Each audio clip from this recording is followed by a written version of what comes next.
ఎన్నికలు వస్తాయి. ఎన్నికలు వచ్చినప్పుడు మనం పోటీ చేయాలి. పోటీ చేసినప్పుడు ప్రతి ఒక్కరికి వ్యూహం ఉండాలి. ఎటువంటి వ్యూహంతో మనం గెలవగలుగుతాం, ఏ విధంగా మనం రేపటి రోజున మన అభ్యర్థిగా నిలబడడానికి ఏం కోరుకుంటున్నాం, దాని వెనక ఎంత కృషి ఉండాలి. వేదిక పైన ఇందాక వంశీకృష్ణ యాదవ్ గారు మాట్లాడారు. ఆయన కార్పొరేటర్గా గెలిచారు విశాఖపట్నంలో. ఈరోజు మనకి విశాఖపట్నం నగరానికి ఆయన నగరాధ్యక్షుడిగా ఉన్నారు. ఆయన అనుభవం కానీ, బొలిశెట్టి శ్రీని గారి అనుభవం కానీ, ఇప్పుడే భానుగారు కూడా చెప్పారు, స్థానిక సంస్థల్లో పోటీ చేయడం అనేది చాలా కష్టమైన పరిస్థితి. ఎమ్మెల్యేగా పోటీ చేసినప్పుడు రాష్ట్ర వ్యాప్తంగా ఉన్న పరిస్థితులు చూస్తారు ఓటర్లు. ఎటువంటి నాయకత్వం ఉందో రాష్ట్రంలో చూస్తారు, పార్టీ సిద్ధాంతాలు ఏం చూస్తారు, మేనిఫెస్టో ఏం చూస్తారు.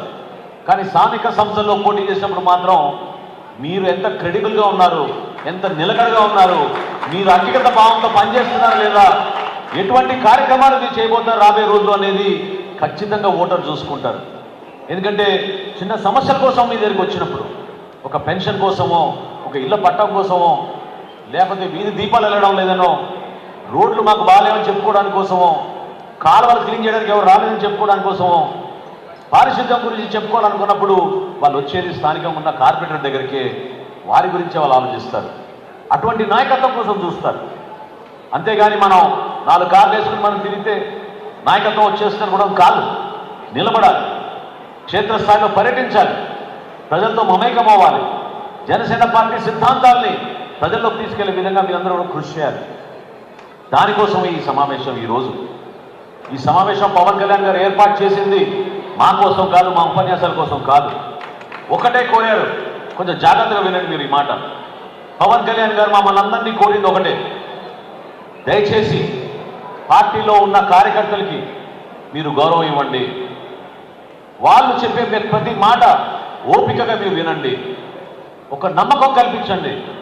పార్టీ ఎంత కష్టపడి ఇంత దూరం ప్రయాణం చేయగలిగాం, ఏ విధంగా వారి భుజాలపైన మన జెండాలు మోసి పార్టీ ఇంత దూరం తీసుకొచ్చారో, ఆ వీర మహిళల్ని, ఆ జన సైనికుల్ని మీరు దయచేసి మర్చిపోకుండా వాళ్ళతో కూలంకుషంగా కూర్చొని ఒక సమావేశం ఏర్పాటు చేయమని మన పార్టీ అధ్యక్షులు పవన్ కళ్యాణ్ గారు ఈనాటి సమావేశాన్ని ఏర్పాటు చేశారు. దానికోసం ఈ సమావేశం. ఒక వారం క్రితం రైతులలో కూడా ఈ విధంగానే ఒక సమావేశం ఏర్పాటు చేశాం. అక్కడ కూడా అక్కడ ఉన్న నాయకత్వం, కష్టపడి పనిచేసిన మన జన సైనికులు, వీర మహిళలు, వాళ్ళ అభిప్రాయ సేకరణ కోసం ఏ విధంగా రేపటి రోజున మన పార్టీ బలోపేతం చేసుకోవాలి, ఏ విధంగా రేపటి రోజున మనం ఎన్నికల్లో పోటీ చేయగలుగుతాం, ఏ స్థాయిలో మన నాయకత్వం ఉంది, మన బలం ఏంటి అనేది బేరే చేసుకోవడానికి కోసమే ఇటువంటి సమావేశాలు ఏర్పాటు చేసుకుంటున్నాం. ఎవరు కూడా తొందరపడి మాట్లాడాల్సిన అవసరం లేదు. ఎందుకంటే జనసేన పార్టీ, నేను మరొక్కసారి చెప్తున్నా మీకు, మనం అందరం కూడా పనిచేసేది కేవలం పవన్ కళ్యాణ్ గారి నాయకత్వం కోసం, పవన్ కళ్యాణ్ గారి కోసం.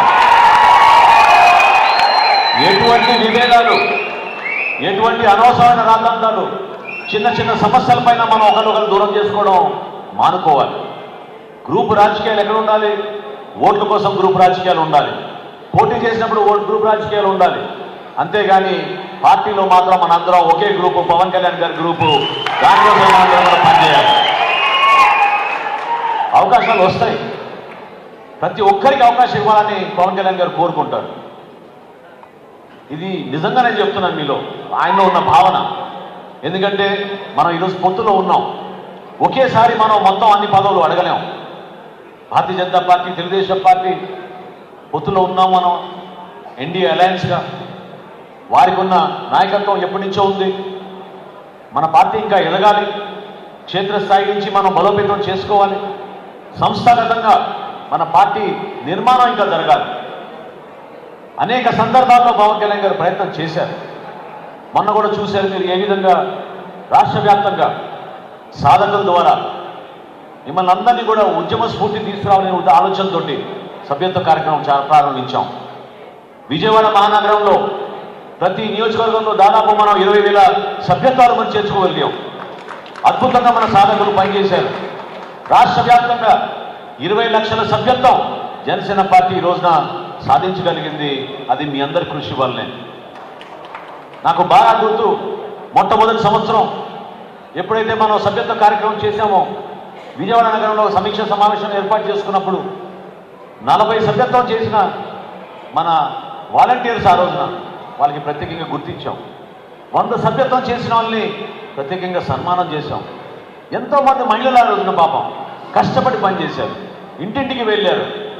యాప్ మొట్టమొదటిసారి మన యాప్ ప్రవేశపెట్టినప్పుడు అస్త్ర యాప్ ఏదైతే మనం తీసుకొచ్చామో జనసేన పార్టీ సభ్యత్వం కోసం, ఆ రోజు కూడా ఆ యాప్ని మీ ఫోన్లో డౌన్లోడ్ చేసుకుని ఇంటింటికి వెళ్ళి సభ్యత్వం చేయగలిగారు. ఆ రోజున ఏ కార్యక్రమం చేసినా రాష్ట్ర వ్యాప్తంగా విజయవాడ నుంచే ప్రారంభించుకున్నాం, అది మర్చిపోబాకండి. జనవాణి, ఆ రోజున మనం ప్రారంభించిన జనవాణి ఈ రోజుకి ఎన్ని ఇబ్బందులు పెట్టినా, ఎన్ని సమస్యలు వచ్చినా ప్రజల కోసమే మేము అంకిత భావంతో నిలబడతామనే ఆలోచనతోటి కార్యక్రమం చేసుకుంటూ వచ్చాం. ఇప్పుడే నేను బొలిశెట్టి శ్రీని గారిని అడిగా, నిన్న ఆయన జనవాణి కార్యక్రమం మన పార్టీ కార్యాలయంలో నిర్వహించారు.